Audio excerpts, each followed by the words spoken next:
여러분, 우리가 잘 아는 격언 중에서 호랑이는 죽어서 가죽을 남기고 사람은 죽어서 뭘 남깁니까? 이름을 남기죠. 그러니까 너무 잘 아는 격언인데, 그러니까 우리 인생은 항상 뭔가를 남기는 게 중요하다는 거예요. 그럼 여러분, 우리가 예수를 믿는다는 건 우리의 삶에서 무엇을 남기게 할까요? 더 정확하게 말하면 진짜 예수 잘 믿으면 그러면 우리 인생에 뭐만 남게 될까요? 그렇죠. 예수님만 남게 됩니다.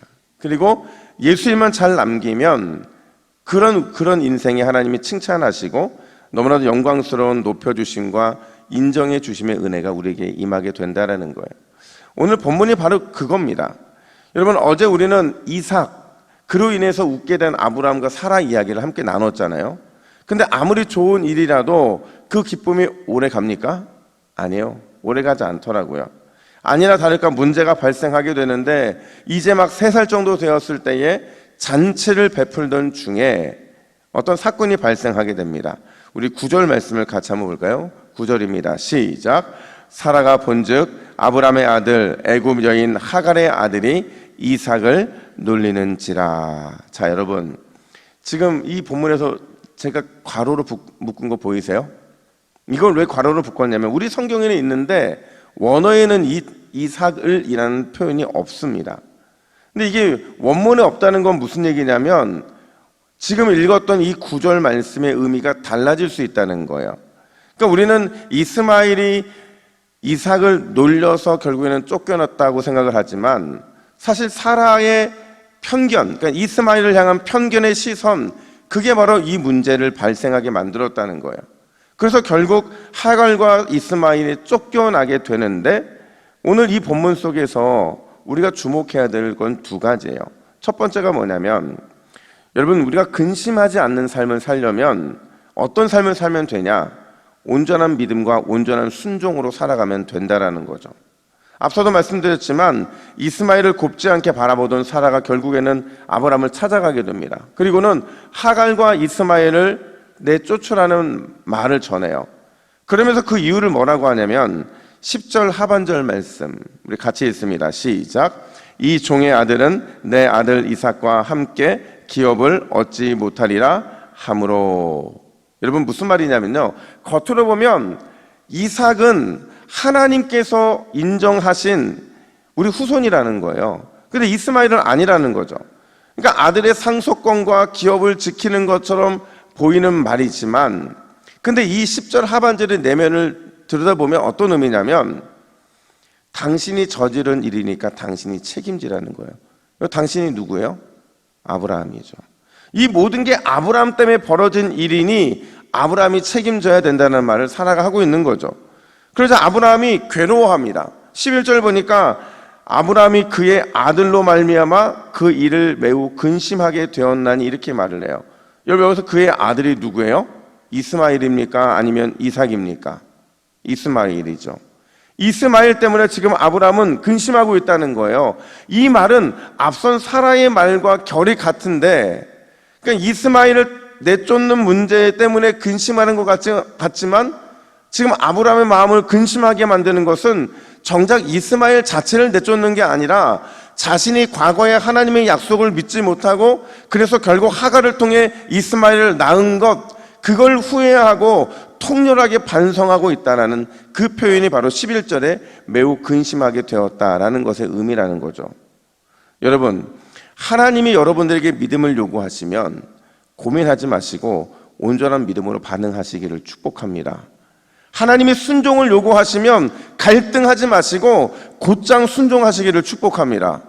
하나님의 헌신과 결단을 요구하시면 우물쭈물하지 마시고 주의 뜻에 모든 걸 맡기시기를 축복합니다. 여러분, 왜 우리는 하나님 앞에 이런 온전한 모습으로 나아가야 되는 걸까요? 왜냐하면 그래야만 후회가 남지 않기 때문에 그래요. 그래야만 근심하지 않기 때문에 그렇죠. 여러분, 하나님 앞에 온전함으로 나아가지 못하는 인생은 항상 그 인생에 후회가 남을 수밖에 없어요. 그리고 하나님 앞에 온전하게 나아가지 못하면 항상 그 열매가 너무 미미하기 때문에 그래요. 큰 열매를 얻을 수 없기 때문에 그렇죠. 그렇다면 가장 세상에서 미련한 사람이 어떤 사람이냐? 고민해요? 갈등해요? 우물쭈물하다가 결국 억지로 해요. 근데 이 사람이 왜 미련한 사람이냐? 아무런 열매를 누릴 수 없기 때문에 그런 거죠.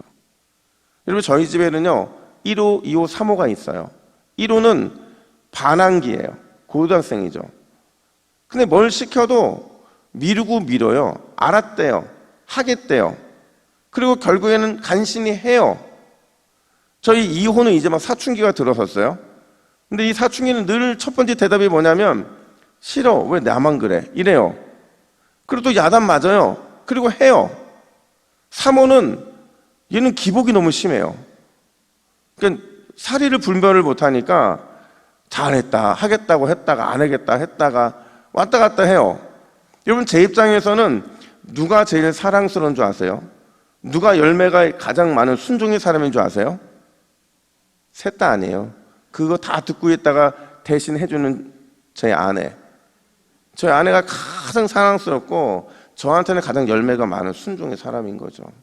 여러분, 하나님의 마음도 같아요. 하나님이 우리에게 원하시는 것은요 이만큼이 아닙니다. 요만큼도 아니고요, 온전함으로 나아가는 것.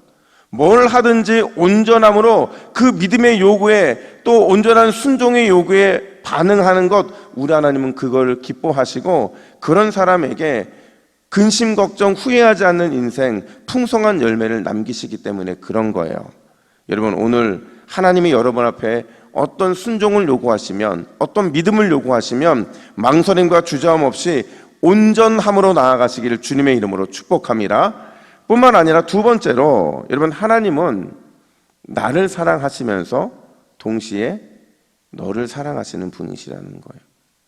여러분, 우리가 신앙생활하면서 늘 주의해야 되는 게 있어요. 그게 뭐냐면 하나님을 너무 나 중심적으로만 생각한다는 거예요. 물론 하나님은 항상 여러분 편이십니다. 믿으세요? 하나님은 특별히 여러분들을 사랑하세요. 믿으세요? 여러분들을 더 큰 은혜로 덮으시고 안아주시는 분이죠. 근데 이건 지극히 개인의 믿음의 영역이라는 거예요. 무슨 말이냐? 나 혼자 있을 때는 나를 사랑하시고 나를 특별히 축복하시고 내 편이신 거 맞아요. 하지만 공동체 안에 들어왔을 때는 우리 인식을 바꿔야 되는 거죠. 왜냐하면 나도 하나님의 자녀이지만 당신도 하나님의 자녀라는 사실을 우리는 잊으면 안 되기 때문에 그래요. 하나님은 나도 사랑하시지만 당신도 사랑한다는 상대방을 향한 하나님의 그 마음을 우리가 느껴야 된다는 거예요. 앞서도 말씀드린 것처럼 여러분, 이스마엘은 아브라함의 불신의 열매였어요.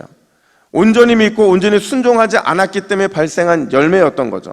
그래서 결국 아브라함은 하갈과 이스마엘을 떠나 보낼 수밖에 없는데, 놀랍게도 그 버림받은 하갈과 이스마엘을 누가 책임지느냐? 17절 말씀을 같이 한번 읽어볼까요? 시작. 하나님이 그 어린아이의 소리를 들으셨으므로. 20절도 있습니다. 시작. 하나님이 그 아이와 함께 계심에. 아멘. 여러분, 버림받은 이 두 사람을 누가 책임집니까?